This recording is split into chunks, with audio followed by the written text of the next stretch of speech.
This project is about the design and development of the automatic workstation for the company Maxion Wheels.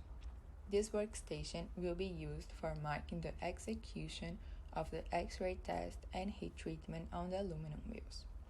According to the specifications of this project, a workstation will be presented within the designated space limit in order to take a wheel to the area where it must be marked on its bottom. Then, the wheel will proceed to the next stage of the production line in the same position as it entered its demarcation stage, fully automatic, without the use of human labor or mechanical arm. In order to meet the project specifications, our workstation has the following dimensions: height 1500 mm, width 800 mm, conveyor belt length 1700 mm. Following these dimensions, the workstation will have the necessary space to receive the wheel arriving from the production line. The wheel's dimensions are very specific.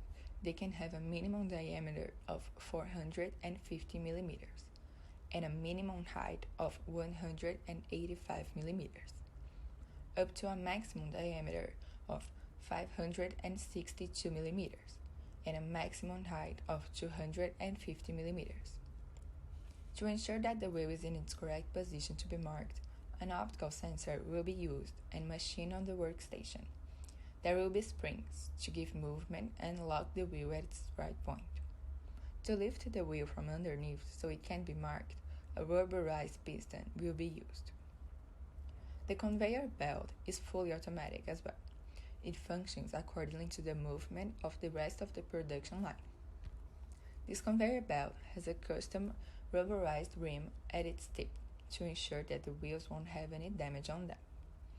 And instead of being continuous, the conveyor belt has a space in its middle, so there is space for the pneumatic piston to lift the wheel and the laser demarcation can be carried out.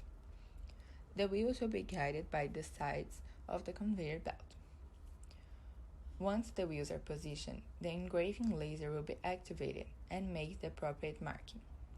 Such marking will be established prior to the demarcation, with the usage of programmed marks previously prepared, making sure there are no marking errors. Once the process is over, the conveyor belt starts moving again, taking the wheel to the next stage of the production line.